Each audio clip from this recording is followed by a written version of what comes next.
চট্টগ্রামে যে আগ্রাবাদ ব্রাঞ্চ রয়েছে গোলশান গ্রুপের, আগ্রাবাদ ব্রাঞ্চের যে দায়িত্বে আছেন তার সাথে কথা বলবো। কেমন আছেন? জি আলহামদুলিল্লাহ, ভালো আছি। মোটামুটি মেলা অনেক জমে উঠেছে। প্রথম দিন আমরা দেখেছি যে প্রথম দিন হিসেবে চট্টগ্রামবাসী এই মেলাকে ভালোভাবে অংশগ্রহণ করেছে, তবে গোলশান গ্রুপকে কতটা গ্রহণ করেছে সেটা যদি একটু বলেন। গোল্ডসেন্স গ্রুপকে আমার তো মনে হচ্ছে মেলাটা পুরোপুরি গোল্ডসেন্স কেন্দ্রিকই হচ্ছে। আপনি দেখতে পাচ্ছেন যে আমাদের আসলে আশপাশে যত ক্লায়েন্ট আছে সবাই দর্শনার্থী হিসেবে গোল্ডসেন্সে আসছে। আমরা আজকে মেলা উপলক্ষে স্পেশাল ফ্রাইডে একটা স্পেশাল অফার ডিক্লেয়ার করে রাখছি। মেলাতে ইনস্ট্যান্ট বুকিং এর ক্ষেত্রে আমরা সরাসরি স্পেশাল ডিসকাউন্ট দিয়ে দিচ্ছি। সাথে হচ্ছে যে আরো নানান ধরনের অফার তো থাকছেই, অফার তো আছেই। তো আমি চট্টগ্রামে সাধারণত যেসব যারা ইনভেস্টর আছেন বা হোটেল প্রজেক্টে ইনভেস্ট করার জন্য প্ল্যান করে রাখেন বা এই মুহূর্তে আসলে আমাদের ইকোনমির জন্য অ্যাসেট পারচেস করার জন্য ইন্টারেস্ট থাকেন, তাদের সবাইকে বলবো জিসি মোড়ে এই পেনিনসুলা হোটেলের মধ্যে যেই ফেয়ারটা হচ্ছে, এই ফেয়ারে গোল্ডসেন্সের আমাদের স্টলে আসার জন্য আমি সবাইকে স্বাগতম জানাচ্ছি। এখানে আমাদের স্পেশাল অফার থাকবে, স্পেশাল অফার চলছে। আজকে স্পেশাল ফ্রাইডে অফার থাকবে, আগামীকালকে স্যাটারডে ক্লোজিং অফার, ক্লোজিং ডেতে ক্লোজিং অফার থাকবে ইনশাল্লাহ। আমরা যে বিষয়টি দেখেছি যে সকাল থেকে আমরা যেটি দেখেছি যে চট্টগ্রামবাসী কিন্তু আসলে শৌখিন মানুষ, আর শৌখিনতার বশে আমরা দেখেছি কিন্তু তারা রুমের থেকে কিন্তু তারা হোটেল সুইটটাকে আসলে বেশি পছন্দ করছেন। তো সেই ক্ষেত্রে সুইটের ক্ষেত্রে কোনো অফার রাখছেন কিনা তাদের জন্য?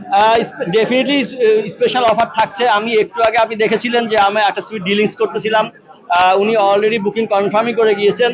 আসলে আমরা চাই যে ক্লায়েন্টরা এরকম সুইট বড় বড় বিগ ইনভেস্টমেন্টে আসুক। সুইট পার্সেসের ফলে বেনিফিট অনেক বেশি থাকে, আর চট্টগ্রামের মানুষের শৌখিনতা যে কতটুকু সেটা প্রমাণ করতেছে ফেয়ারে। ম্যাক্সিমাম ক্লায়েন্টরাই আসতেছে যারা সুইট পার্সেস করার জন্য। ইভেন আমরা প্রেসিডেন্সিয়াল সুইট পার্সেসের ক্ষেত্রে অনেককেই দেখছি যে অনেক বেশি ইন্টারেস্টেড। আমাদেরকে অনেক ক্লায়েন্ট কথা দিয়ে গিয়েছে যে আগামী হয়তো 2 দিন বা 3 দিনের মধ্যে তারা অফিসিয়ালি এসে বুকিংগুলো কনফার্ম করবে। তো আমরা তাদের জন্য স্পেশাল অফার দিয়ে দিচ্ছি। অফারটা আসলে আমাদের স্টলে আসার সাথে সাথে আমরা ক্লায়েন্ট থেকে সরাসরি দেওয়ার ব্যবস্থা করতেছি। আচ্ছা, আমরা আরেকটি বিষয় দেখেছি যে চট্টগ্রামের যে সকল মানুষ রয়েছেন, তবে এই মেলাকে কেন্দ্র করে আসলে সেভাবে প্রচার সেভাবে হয়নি যেটা আমরা শুনেছি, তারপরেও কিন্তু এই মেলায় দর্শনার্থীর সংখ্যাটা আসলে বেশি আমরা কিন্তু লক্ষ্য করি। এবং এই উপচে পড়া ভিড়টা আপনাদের কতটা আনন্দ যোগায়? আমরা অনেক বেশি আনন্দিত। চট্টগ্রামের মানুষজন আসলে পর্যটন এলাকার মানুষ হিসেবে পর্যটন কেন্দ্রিক। বাংলাদেশের অন্যান্য বিভাগ থেকে চট্টগ্রামের মানুষ কক্সবাজারটাকে তাদের নিজস্ব খুব কাছাকাছি ডিস্ট্রিক্ট হিসেবে হলো তার চট্টগ্রাম আর কক্সবাজার একই জিনিস।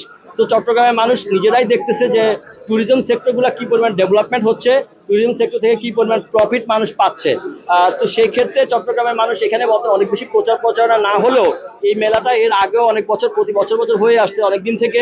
তো সেটাকে আসলে সামনে রেখে এই জানে যে এই মেলায় আসলে সাধারণত ট্যুরিজম থেকে গোল্ডসেন্স প্রতি বছরই মেলায় থাকে, ভালো অফার পায়। তো মেলাতে যারা ঘুরতে আসার সাথে সাথে দিন শেষে গোল্ডসেন্সের স্টলে তারা একবার ভিজিট করে যায়। আমরা এরকম অনেক ক্লায়েন্ট পেয়েছি যারা গত বছরও আমাদের মেলায় এসেছিল, এর আগের বছর এসেছিল।